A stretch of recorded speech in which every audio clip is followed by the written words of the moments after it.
prašymą. Dabar partnerinė dalis, tai yra klausimai, atsakymai partneriams. Tiems, kurie jau dirbate šitoj srity, tai kviečiu įsijungti mikrofoną ir klausti.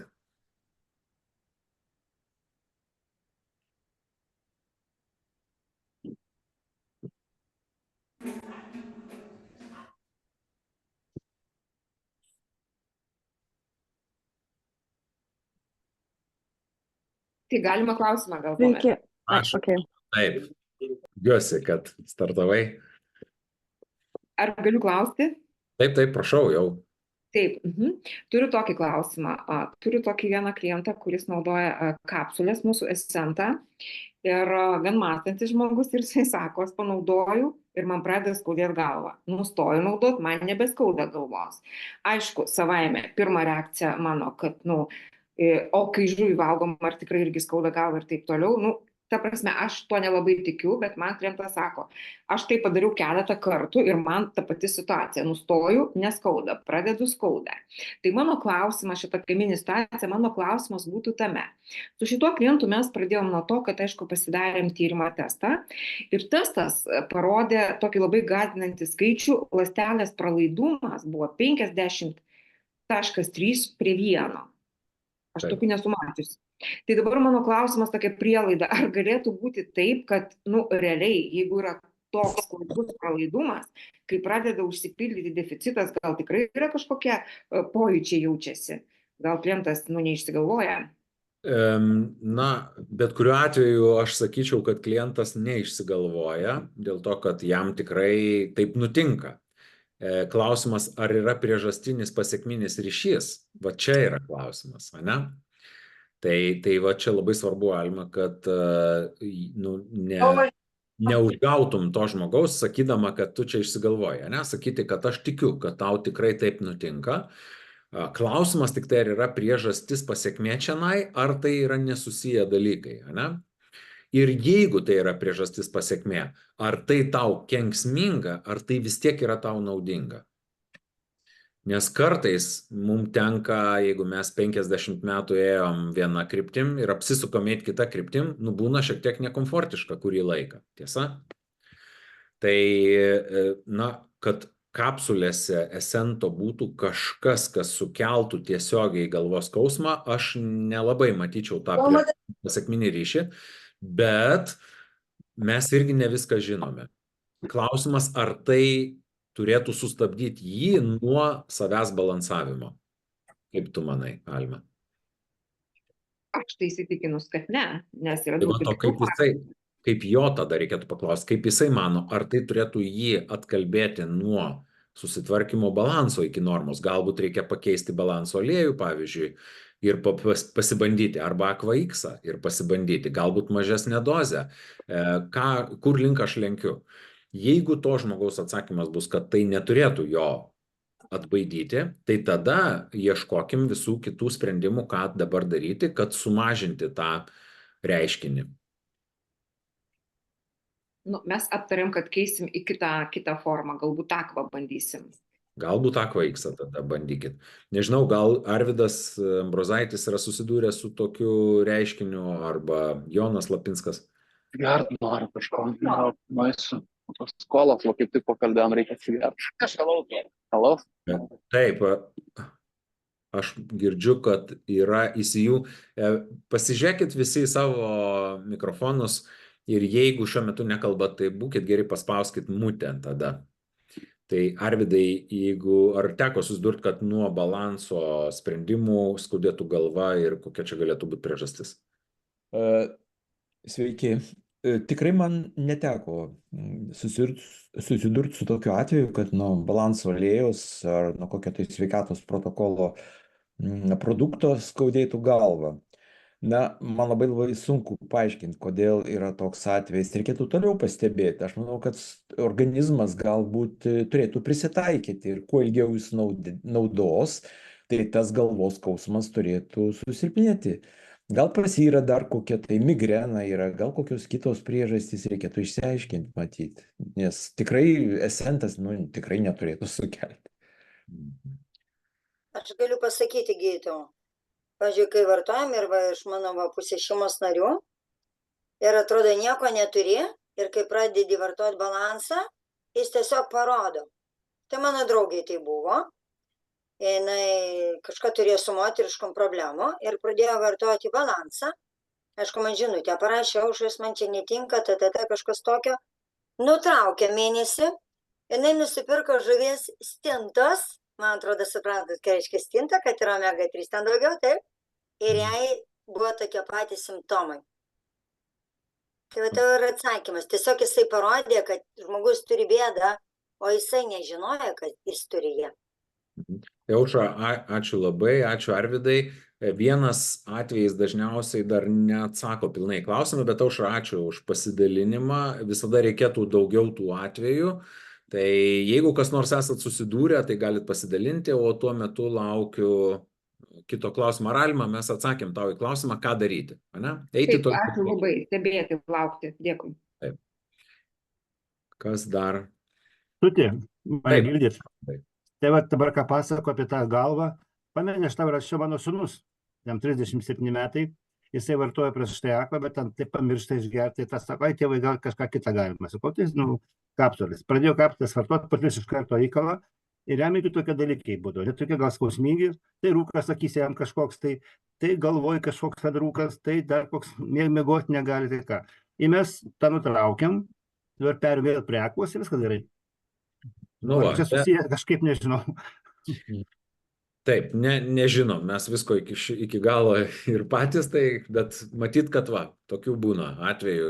Ir nežinom, ar tai yra priežastis pasekmė, ar tai yra tiesiog sutapimas. Kokia su virškinimu, nežinau, aš irgi nesuprantu. Tai ačiū. Prašau ir ačiū, Raimundai.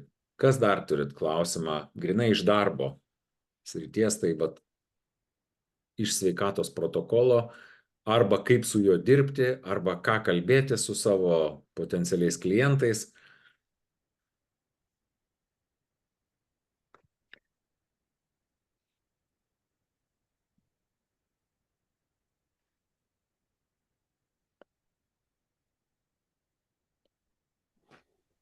Taip, Alma, matau, vėl keli ranką, tai gerai, klausk.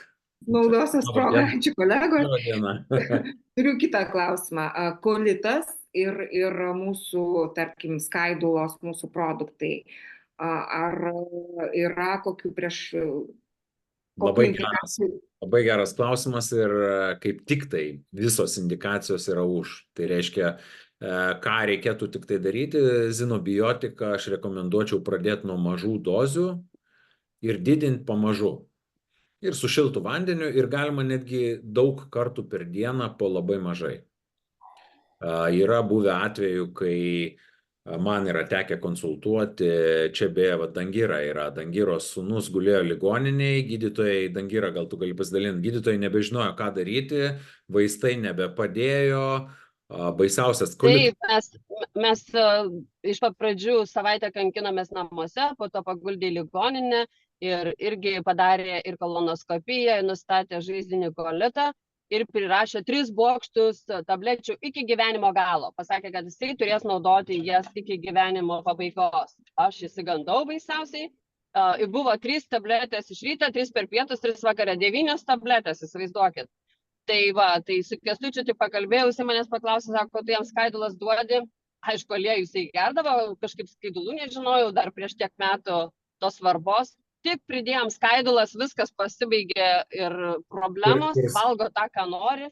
Ir skaidulas tu pradėjom naudoti dar būnant ligoninėje jam po mažą kiekį, kas ten kelios valandos, ne, su vandeniu. Taip, po mažą kiekį pradėjom naudoti ir iš karto viskas pradėjo tvarkytis. Ir žinokit, mes tų 3 bokštų nepradėjom naudoti nei vienos tabletės. Absoliučiai viską išmečiau lauk. Tus nuodus ir vaikas dabar kiekvieną kartą geria skaidulas ir sakau, neturi jokių problemų, absoliučiai. Niekada daugiau nenuėjom pas gydytoją. Tai ačiū labai Dangira ir Alma, tau čia 100% atitinka tą situaciją, kad reikia pradėti nuo trupučio. Balanso aliejus irgi yra labai svarbus, nes jisai ląsteliniam lygmenį ramina, o skaidulos mikrobiotą tvarko. Ir taip pat Extendas irgi yra svarbus, nes ten yra ir antioksidantų, ir visokių statybinių medžiagų, kurių reikia. Vytenį matau, tai ačiū. Sveiki visi. Klausimas mano toks apie protokolus apskritai, nes dabar Zinzino plečiasi labai aktyviai ir vat, pats turbūt žinai daugiau nei mes tą strategiją ir kai buvo Mosle, vienas pranešėjas rodė apie rinkinius, jisai kalbėjo ir tą visą strategiją rinkinių ir prenumeratos aptarė, bet jisai rodė tokius kaip ir rinkinius su fikocianinais, ar bus dar tokių protokolų, nes iš tikrųjų tai tikrai labai padeda dirbti, kuomet yra sprendimas užprotokoluotas ir jau yra darbas padarytas bandymų įvairių ir mes drąsiai galim rekomenduoti tada specialistai pacientams savo. Tai ar bus dar protokolų? Tiesiog klausimas. Geras labai klausimas, Vyteni. Jeigu čia yra, kaip čia pasakyti, labiau darbo įrankiai, negu kad iš tikrųjų tai, ką turėtų daryti pacientas. Tai vat kartais pacientas nori labiau į imuninės sistemos pusę gauti kažkokią tai palaikymą, bet realiai tai aš asmeniškai galvoju, kad visi turėtų naudoti tą sveikatos protokolą, koks jisai yra. Galbūt ateityje bus tų rinkinių skirtingų, kurie tai labiau vieną galą tvarko žmogaus arba labiau kitą galą, arba labiau odą, arba labiau imuninę sistemą, arba labiau žarnyną. Tačiau čia yra, kaip čia pasakyti, ta lazda turi du galus, pavadinkim taip. Medicina jau tai vieną kartą padarė. Iki tiek nusispecializavo, kad nebesprendžia holistiškai viso žmogaus, o kažką tai vieną krapštosi ir tada tai nėra tikroji priežastis kažkur kitoj vietoj. Tai reiškia, čia tik tai apgydom simptomiškai kažkaip tai.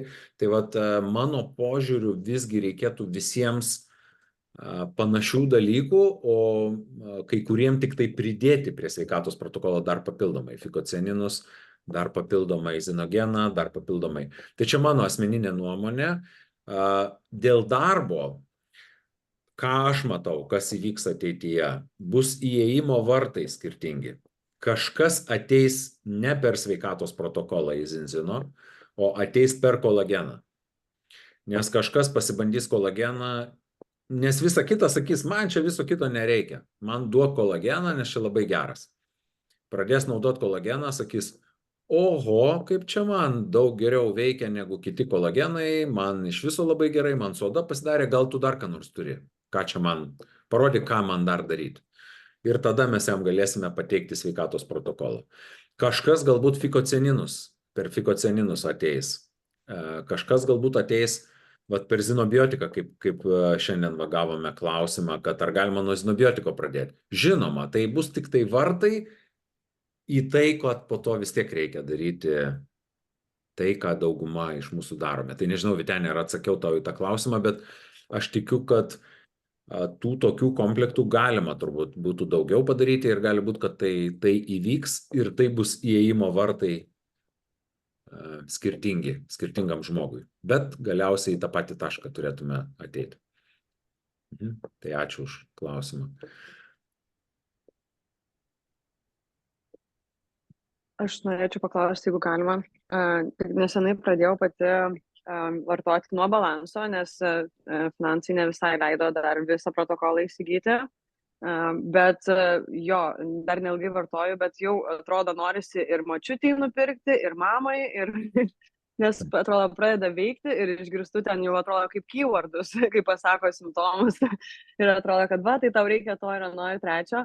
Koks geriausias būdas, kaip čia, padėti šeimai, nes norisi jau visus ir ištestuoti, bet vis tiek kainos yra, bent jau kol kas, man asmeniškai gana aukštas atrodo.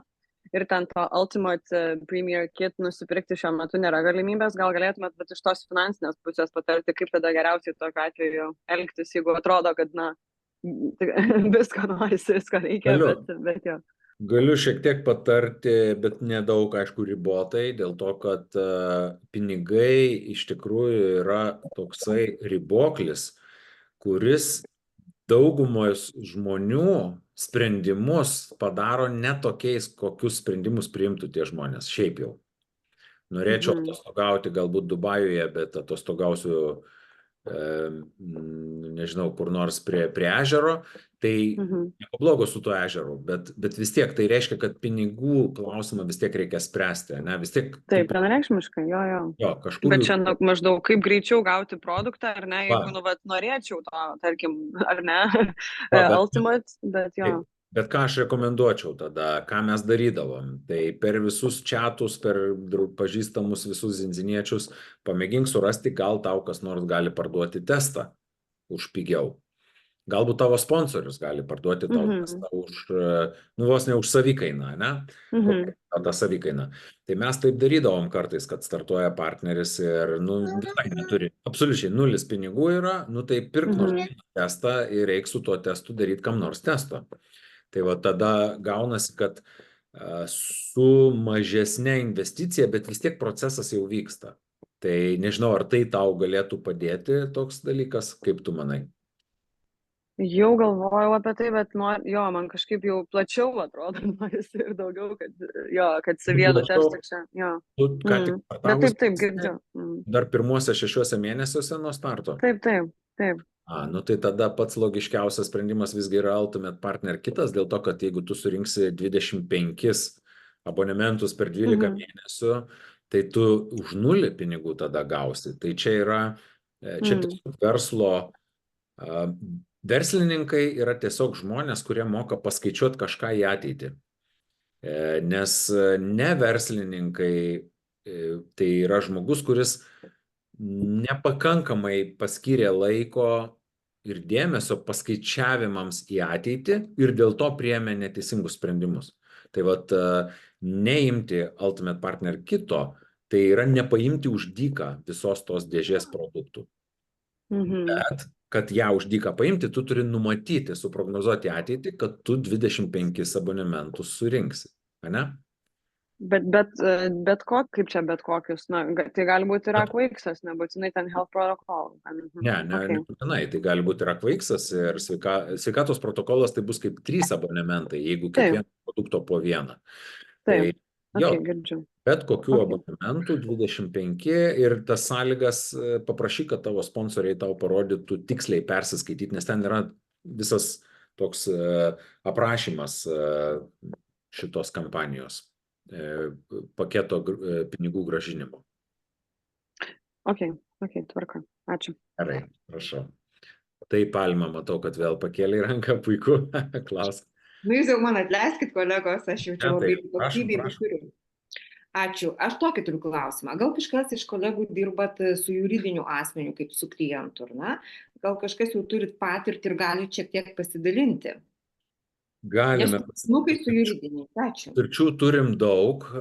Patirtis visų pirma yra tokia, kad juridinis asmuo niekada nėra juridinis asmuo. Tai vis tiek yra fizinis asmuo, kuris valdo tą juridinį asmenį.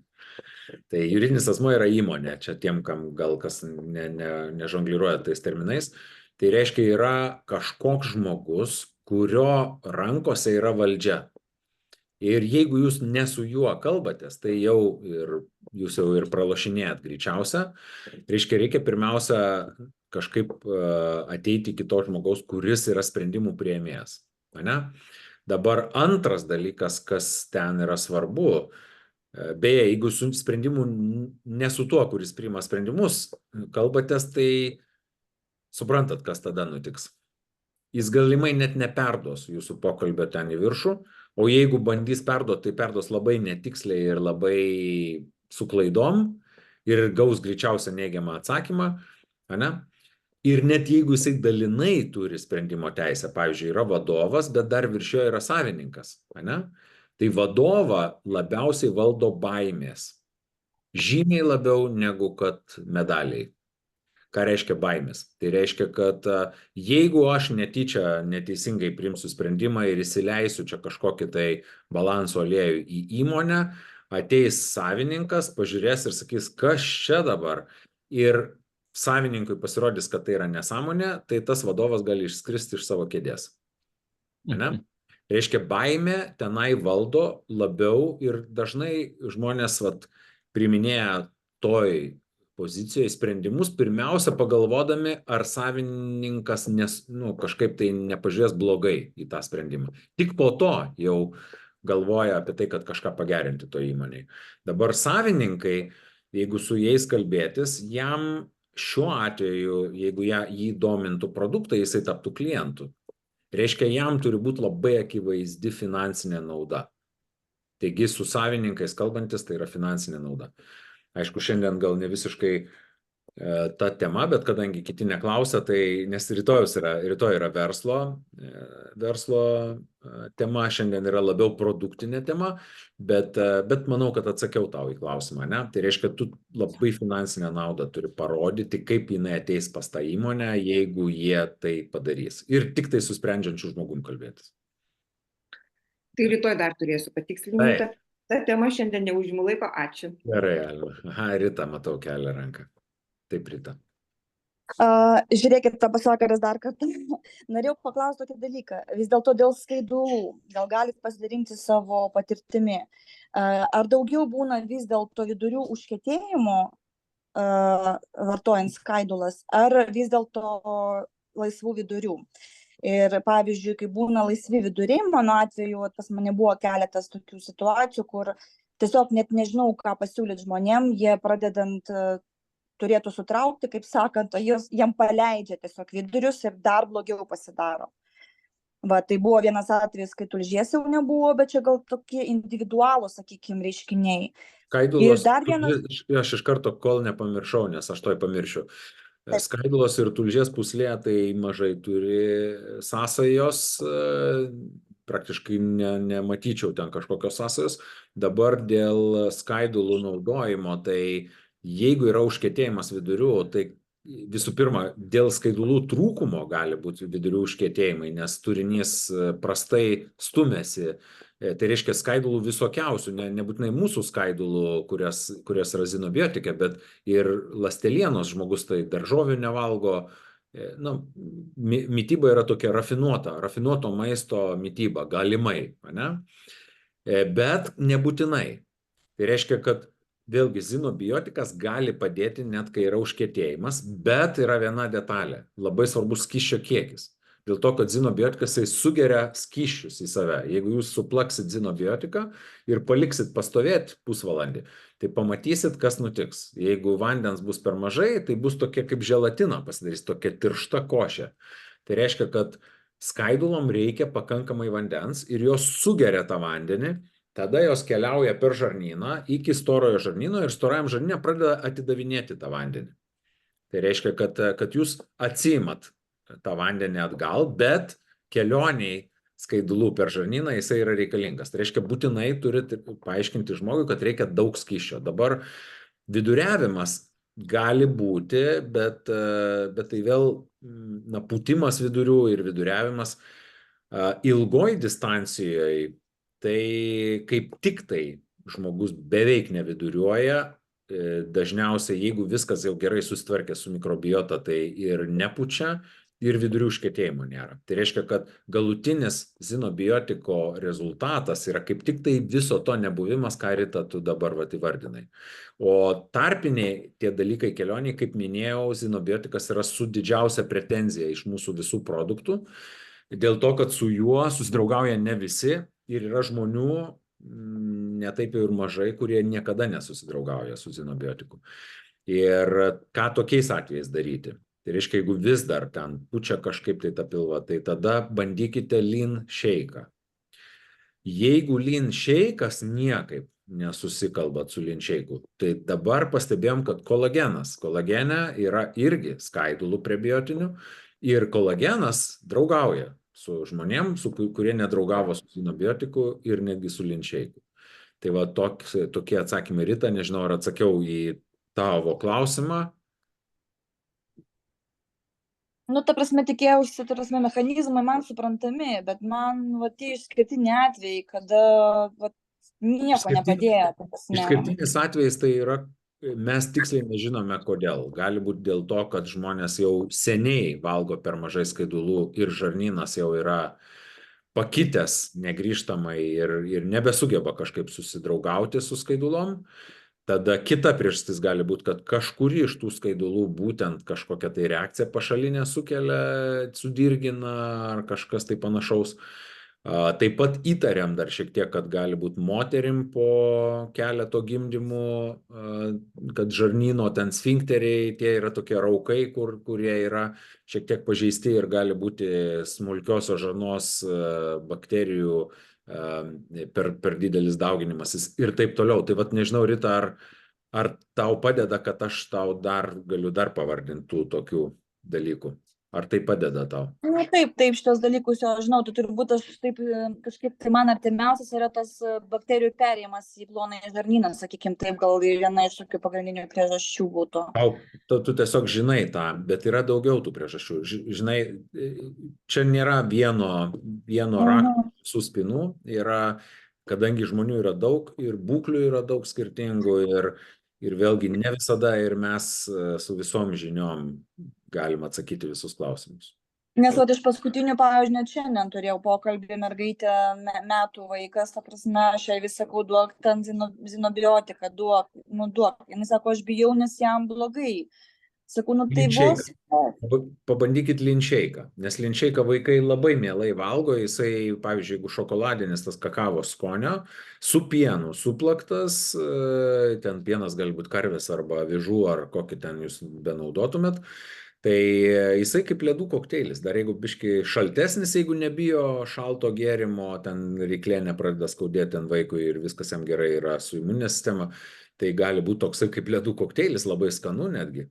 Nes ten metukų laiko, tai visai mažiukas. Metukų laiko, tai mes nuo gimimo, nuo tada, kai jau pradėjom primaitinti Arą, mūsų sūnų, per 3,5 metų, jisai geria lean shake kiekvieną dieną po pakelį arba po 2 pokelius į dieną. Kiekvieną dieną išgeria. Su pienuku, ten yra aliejų, mes supilam, suplakam jam ir jisai su viskom tenai sugeria. Tai labai labai geras produktas, kaip tik tai vaikučiui duoti. Ir zinobiotiką mes irgi duodam nuo pat primaitinimo, nuo tada, kai pradėjom. O primaitinti pradėjom vos ne iš karto po gimimo, nes buvo neišnešiotukas ir buvo labai mažas. Matau, laikas tirpsta, tai Rita, jeigu dar reikės konsultacijos, tai arba su manim asmeniškai, arba su Ina, dėl to, kad mes turim labai didelę patirtį toj srity su vaikučiais mažais. Taip, Vytenį matau dar ir dar Gustė. Tai į tuos klausimus dar atsakysiu ir tada jau baigsim šiandien. Taip, pratęsiant zinobiotiko temą, norėjau pasiklausti, gal Kęstuti žinai, kada jau bus tas mikrobiotos tyrimas ir ar turėsime kada tais ne tik prebiotikus, bet ir probiotikus, nes dabar labai vystosi rinka Lietuvoje tų probiotikų, ypač ir visi, kas netingi savo garažiukose daro tos visus gėrimus ir neaišku, ar ten jie turi tų patogeninių, pavyzdžiui, galbūt ir gerųjų, turi ir patogeninių bakterijų. Ir niekas negali išsiaiškinti, kaip jie veikia, tik arba tu gerai jautiesi, arba blogai jautiesi, žodžiu. Tai kada tas visgi tyrimas planuojamas? Vytenė, ačiū už klausimą, neturiu dar atsakymo, dėl to, kad aš iš viso laikausi tos pozicijos jau per daug metų patirties, kad tol, kol dar nėra į webshopą įdėta, aš apie tai mažai kalbu arba visai nekalbu. Kalbu nebent abstrakčiai, kad iš viso mes judam tą kryptim, kad padauginti tyrimų skaičių, bet būna atvejų, kai dirbam ir paaiškėja, kad vis tiek nepavyko. Tai kita žinutė.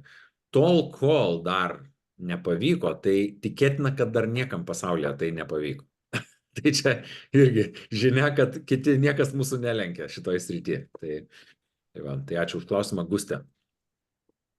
Tai sveiki visi, turiu tokią draugę giminaitę, kuri dabar nesenai įsityrė ir turi celiakiją.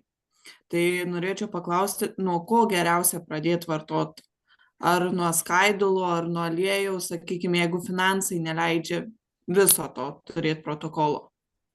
Aš pradėčiau, balanso aliejus visą laiką yra numeris 1. Matai, vėlgi, dar klausimas, Gustė, ar tu klausi būtent dėl celiakijos, ar apskritai ką daryti geriausia, nuo ko pradėti?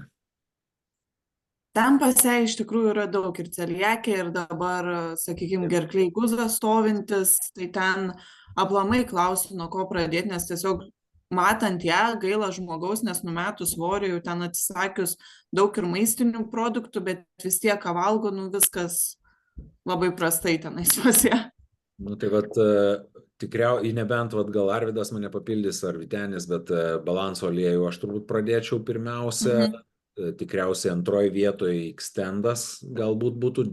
Kodėl? Dėl to, kad jai galimai trūksta daugybė skirtingų medžiagų jau, dėl to, kad jinai jau daug ko atsisakiusi yra, ne?